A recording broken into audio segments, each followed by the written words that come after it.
Oregon survives another one, 37-34 over Boise State down in Autzen Stadium. And it was a game that similar and different in the ugliness and the uneasiness that fans left Autzen Stadium with on Saturday night to week one against the Idaho Vandals, where it was a lot of self-inflicted wounds and a lot of what-ifs that Oregon fans are looking back on that game against Boise State saying, if you do the X, Y, and Z, a game looks totally different. But the reality of it is right now with Oregon, they're not doing those things to pull away, to separate, or to play those clean games where these impressive wins that people are expecting will happen. Right now, I said it, they're flirting with disaster but finding success. Yeah, it's always better to learn in wins. Yeah. But the F around and find out index is spiking. And we said this on Friday. Do they have to cover? No. But it was more of the style that they handle the game with. And they did not handle the game. The game handled them. Yeah. For, 58 minutes? You had, I thought the second half, the offense played far better. But again, there was the self-inflicted wounds that made you step back and go, whoa. Outside of the final drive where they marched down to kick the field goal, did it feel like they ever had both hands on the wheel? Yes, right before the fumble of Patrick Herbert. But that's what I mean. Like there was the line of consistent control. Yeah. Didn't happen until the final drive. And this is where it comes down to. I mean, think about how this played out, right? They came out and it was very apparent early in that game. Will Stein and the Oregon offense wanted to establish a run game. They were running the football, whether it was first down or third and long, right? They were running the football to the chagrin of fans in the stadium. But that was what they were going to try to do, is establish their identity and run the ball. And the level of success that they had in the first half was not great, especially when you look at total yards, because of more breakdowns in protection. And Dylan Gabriel gets sacked a few times in that first half. The second half, we saw a change in the execution and the level of execution offensively. You go into the break down 20-14, and there was a lot of unrest and uneasiness, especially with the way that the half ended, right? Where Boise gets a field goal on their final drive of the game to make it 20-14, and you're saying we're down a touchdown now, and Boise gets the ball back. The middle eight, again, where Oregon has thrived, and Dan Lanning has made it a hallmark and something that he put his foot down and said we were really good in the middle eight all last season. Middle eight, they were not great at to start that first or the last 4 minutes of that first half. They come out in the second half, though. Defense holds. They do a really good job bottling up Genty. And really, that first half, I thought they did a good job of bottling up Ashton Genty as well. But you force a punt, and then your offense comes out, and they march down the field, and you get a 59-yard touchdown strike from Dylan Gabriel to Trayshawn Holden. All on a slant, all because that's where you saw the talent show. You saw deep shots being taken, but they were running the football far more effectively. Yeah. At that point, right, Oregon now has tied the game up. You miss an extra point, and everybody's like, oh, my gosh, Atticus Sappington, by the way, is absolutely nails when it comes to extra points. But again, it's like Murphy's Law, right? If it can't go wrong, it will go wrong. So you're sitting there at 20-20. Defense holds a 3-and-out, okay? Your offense comes out, they sputter a little bit. I think a penalty on that drive kind of put them behind the sticks. And then the defense comes back out, and Tez Johnson returns a punt for a touchdown. All of a sudden, you're looking at what was a 6-point deficit at the half. You're up 7 now, and all the momentum is on Oregon's side. And Tez Johnson on that punt return, my goodness, when he got that shoulder pad pulled back and he caught his balance, it was 2 steps, and he was back to full speed up the sideline. Do you mean Big Ten Special Teams Player of the Week, Tez Johnson? That's the one. That's the one. after that, and this is where I thought that's where the momentum was squarely on Oregon's side. Boise looked like they were starting to feel a little bit of the pressure. The crowd was back into it, and they missed a long field goal. You hold them to a long field goal. Oregon got the ball back, and they were moving, right? Mm-hmm. They were moving down the field, and then Patrick Herbert has that fumble, ball gets popped out, and the momentum in what a sudden change does for a defense is crazy. You look at the two longest runs that Ashton Jeanty had on the night. 31-yarder and then a 70-yarder, his two longest runs. Both of them were on the first play of a drive, and the 70-yarder came immediately after that fumble. Sudden change. And he is so damn good. He's a legitimate Heisman candidate. And he's little. Yeah. He is a little. I will say he's listed at 5'9". He was not 5'9", 215, I believe is what he listed at. Somebody that is 5'9" in cleats and a helmet. That's damn near 6 foot tall. Should be, yeah, he should be taller than me. Yeah. He was not. Yeah. He was not. Like, he is small, compact. He's 5'9" in a helmet. Dude is chiseled. Yoked. His arms and legs are enormous.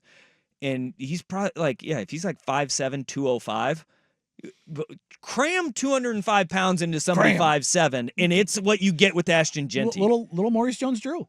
He is a little bowling ball. So explosive, He too. doesn't go down on first hits. No, he doesn't. But right there, the momentum that you had, it was like, oh, okay. But the offense is playing well. Then you have the missed snap.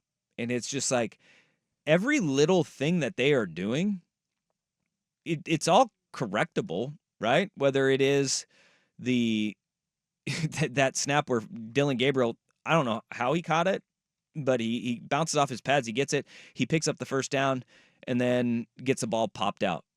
Good play by Boise too. Mm-hmm. Like, I mean, that was a very good play by Boise to get that ball out.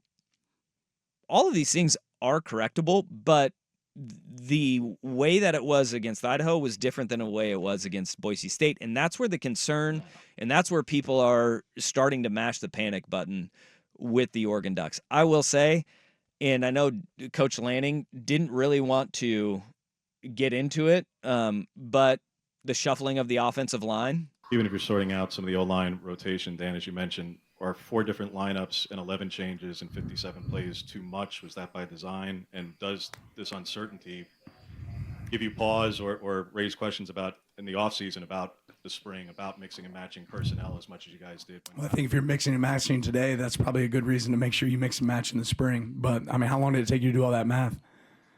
Just keep track. Good. I'm glad you figured it out. We're going to figure out who the best is. Keep working it. And they did find success with the matchups on the offensive line. I thought they went Connerly at left tackle, Strother at left guard, Poncho moved over to center, Marcus Harper to right guard, and Johnny Cornelius. They ran for 93 yards in the second half. And that was, with that group, they were very effective. And if that is going to be the rotation that we see moving forward, I mean, that group didn't get a whole lot of snaps together in the first half. They went to that in the second half, and they did find more success running the ball. And then also in the pass protection, it did get cleaned up a heck of a lot more because of the fact that you didn't have any sacks in that first half or second half. But I think that you go down to it and you go 2-0 is better than being 1-1 or, God forbid, 0-2 at this point. We saw how many teams slipped up. You were talking about them earlier, Notre Dame. The number of teams that slipped up, not just in the top 25, but like the general like top 40 in college football, it was all over the place. Yeah. And it was the cream of the crop is very thin this year. Yep. And basically teams, I think the two best teams in the country right now, and we'll talk about these teams later, are probably Ohio State and Texas. Yeah. I think it's pretty clear right now who the two best teams in the country are right now. Oh, I'm sorry, Georgia. Georgia is a menace. So 3. So Yep. 3 teams in where you're just like, these 3 teams are clearly better than everyone else. Yep. Then it's the sorting of Oregon, Ole Miss, USC, that Tennessee, like that group of teams where you're just like, I don't know, given what week it's going to be, what 4 through 15 looks like. Yeah. And I don't, and it's going to take week after week. And I tell you this, look, Oregon winning and figuring stuff out is better than losing, like you're saying. Yep. But if they played anybody in the first 5 weeks this season, they would be in trouble. Yeah. That's because they've basically got a month to figure this out. You've got Oregon State this week. We've got the Civil War this week. Well, I mean, you mess around, you're going to lose that game, Yeah. just like they almost lost the Boise State game. I mean, it's not like anything is given. Then they have a bye, and then they go to UCLA. I mean, they do have time to get healthy, get right, and I think that that's something that is going to be a major concern for a lot of people. Is all right. If when they do get healthy up front, Matt Bedford comes back, and Nishad Strother didn't play at all last week against Idaho. Remember, he had a shoulder injury last year that held him out. The problem becomes, though, if these guys get healthy and these issues are still here, because it's no doubt about it. Because it's not just the offensive line. No, I think when you look at the fumble in the end zone from Noah Whittington, where the Big Ten officials, by the way, did not do a very good job of explaining what the reasoning was, because they just said the call of an Oregon touchdown has been confirmed. Well, it was Noah Whittington dropped the ball before he got to the goal line, and Jaden Lamar, who is his return mate back deep, went stride for stride with him, leading the way blocking, and he was there just to pick it up. Like, the ruling was Noah Whittington fumbled, Lamar scored the touchdown. It was considered a 0-yard return by Jaden Lamar for a touchdown. Don't know if I've ever seen that before. That's interesting. Okay. Don't know if we'll ever see it again. But he dropped the ball before he crossed the goal line. It's little things that are biting them that are very uncharacteristic and things that we haven't seen before. And that overwhelms the fact that Gabriel was efficient again. He threw the ball downfield and pushed the ball downfield. He got a deep ball to Evan Stewart. He got a deep ball to Trayshawn Holden. And he did run. Now, his total yards for the game was negative because he got sacked 4 times. But he did tuck the ball and go a couple times, which I was like, okay. But we saw the difference between the talent level between Idaho and Boise State is very real. And if Boise State had a quarterback, look, Madsen made a couple plays, but if they had the ability to push the ball at any given time in that game, Boise State wins that game. Well, I think Oregon's defense played really well. Spread the back end in Brandon Johnson, who he had the interception week 1 against Idaho. He had a couple tackles for loss in this game where your nickel is coming up and he's playing at and behind the line of scrimmage, but also making plays down the field in the pass game. Kobe Savage had a good breakup. Jabbar Muhammad on an out route where I thought Madsen threw a really good ball and Muhammad came over the top. They tried to isolate 2 different linebackers on the outside with Ashton Genty, who's a really good receiving running back. That's where he's going to really make his hay in the NFL, is that he's not just a runner, he's a receiver too. The smoke screen that they tried to throw to him and Bryce Betcher went and blew it up. That was an incredible play because they said, we're going to put Genty on the numbers against a linebacker, and he has one guy to beat, and nobody else will touch him. Betcher came up, made a play. I thought the linebackers have played really well. And then the other one was they put Devin Jackson on him, and Devin Jackson, a linebacker, went stride for stride with him down the sideline. And they tried to throw a deep ball to Genty on the next time they went down that way. And Madsen, I thought, threw a good ball on that too. There were 12, again, to give Oregon credit, there were 12 pass deflections. They had some disruption. There's no doubt about it. They were really stinking good of getting a hand on the ball and breaking it up. But are you worried, though, about the lack of pass rush? Boise's worried about Maddox Madsen because there were fans that were criticizing his efficiency last week or 2 weeks ago against Georgia Southern. The lack of pass rush, not against a team like Boise. Because you're not worried. It is make Maddox Madsen beat us. We need to worry about where number 2 and number 26. Sire Gaines is a really good running back too. He's a spicy little meatball. Yeah, they got 2 running backs there that are pretty dang good. So where did he transfer from? I have no idea. But I'm not worried about the pass rush necessarily because of stylistically what Boise State does, but and he dropped back 40 times in that game, and you made him uncomfortable. It's not getting him down in sacks necessarily, but it is the fact that you're making him uncomfortable. And I think that they've done a good job defensively in that regard through to this point. And their offense, look, reality is their offense has put them in some pretty bad situations with, those 2 fumbles and short fields and whatnot. Vancouver Forward text line. God, it just disappeared on me. Oh, there it is. When are we going to stop calling a loss to Boise State a slip up? Oregon did have some mistakes, but Boise State is legit with a Heisman candidate running back. You were the number 3 team in the country coming into the season. Well, expectations are okay. vastly. I do and not they haven't care. been hiding behind those expectations either. And that's right? the thing. Is like this isn't expectations This was supposed of what to be you- a title team. Yeah, and look, they've been winning with talent. Full stop. The first 2 weeks. That's what they've done. It is not execution that is doing them wonders. And that is the thing where you go. You look at it and you go, what is the fatal flaw right now? It's been protection, right? And you can clean that up. But it's but gotta protection happen against soon. Idaho and Boise State. Yeah. Well, Idaho went up with their backup quarterback and beat Wyoming. Again, Wyoming, expectations. Wyoming is not the number 3 You team should in the not. country. You should not be sitting there going, yeah. And this is the thing is that Oregon has got to clean up all of the stuff that's just snake bitten them in the first 2 weeks. It's not out of the realm of possibility that Oregon State can win this game. No. Like, No. If you're an Oregon fan, you should be at bare minimum mildly worried. Yeah. Mildly worried. And that is the test for Dan Lanning and his staff moving forward is cleaning up the little things that have become big things, right? Mhm. I mean, the little things have become big issues for this team. But where the expectations were and what we have seen through the first 2 weeks, Lanning says it. Like, it's not up to our standard. And it's not up to and that's their internal standard. It's not up to their internal standard. It's not up to the external standards either, because there is this feeling that they should have run away with those first 2 games. There is this feeling that they should run away with the game against Oregon State, which, and you think about this with Vegas, they're still thinking like this is a 2-score game against Oregon State. What we've seen through the first 2 weeks doesn't measure up to that. And Vegas isn't in the game of we're going to lose a lot of money by making this a 2-score spread here, right? They are in the business of making money on these things, and what they are seeing is, all right, they have talent. Are the things that are biting them correctable?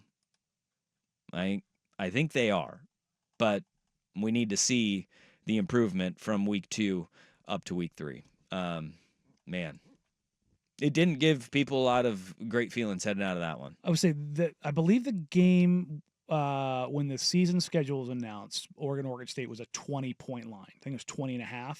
It's 16.5 now, and it's actually giving the Beavers, according to ESPN's analytics model, the Beavs have a 32% chance of winning. Yeah, that's not an insignificant number. No. And look, Oregon State's offense is simple and rudimentary, but not very good. But Oregon needs to clean up their mistakes on the offensive end, because if you give a team a short field, if you have the breakdowns, unforced up turnovers, front, then that is going to be something that rivalry games especially. And look, you don't think Oregon State's looking forward to this one? Oh, that place Not is only be is it a zoo. Not only is it a rivalry, there's a lot of Oregon State fans, though, that are on this, I'm not going to that game, we shouldn't even be playing it anymore, which is a weird take, because the people that are going to be there are going to be loud and they're going to be angry. And I mean, and if you get it, the get back here is legendary. Yeah. Oh, you left? You know what I mean? Like that there, it could be very real. Yeah. But we're going to see some with Oregon State's defense has had Idaho State, and then they go out and they shut out San Diego State this past week with Danny O'Neal at quarterback. They're starting a true freshman down at San Diego State. But the offense, that was a 7-0 game for a large chunk of it. And it was like very rudimentary, pulling teeth when you're looking. Turns out when you lose your underclassman quarterback that was going to take over and your NFL caliber running back in the transfer portal and your wide receivers, and it's difficult to replace all of that. Look, I say 2-0 is better than being 1-1, 0-2 right now and stubbing that toe. but we have seen teams and look, I understand every single bit of pessimism that's coming out, but when you have correctable things and not these big glaring holes in your roster, you can improve over the course of a season, right? Think of Stanford. Remember when Stanford went and lost to Northwestern? And I think they played in the Pac-12 championship game that year, Oh God. right? You can get better over No, over no, the course of a 100%. season. Who you It are in the has beginning of the not been season- up to the expectations No. of fans and, as Lanning puts it, their standards as well. Yeah, and I will say, typically, And those standards are really high. Remember when they beat Portland State 81-7, Mm. and Lanning said it's not up to our standards last year? It's a really high standard high internally. It's high standard externally as well. and the thing is like you can get better. Yeah. But I will say, typically, teams that finished in the top 4, they have maybe a game like this. Yeah. Not back-to-back games to start the season. And you can say injuries and offensive line, like you find a way around it where it doesn't look as dicey 2 weeks in a row. Yep. If it looks dicey again, even if they beat Oregon State, it's time to be afraid. Yeah, I think that the rotation on the offensive line Tightens up a little bit. I think it does this week, and hopefully Matthew Bedford is back. Again, Gary Bryant Jr. was suited up. Didn't see him in much action. I don't think any. Bedford, again, was close to return, as Dan Lanning said last week, and maybe you see him this week as well.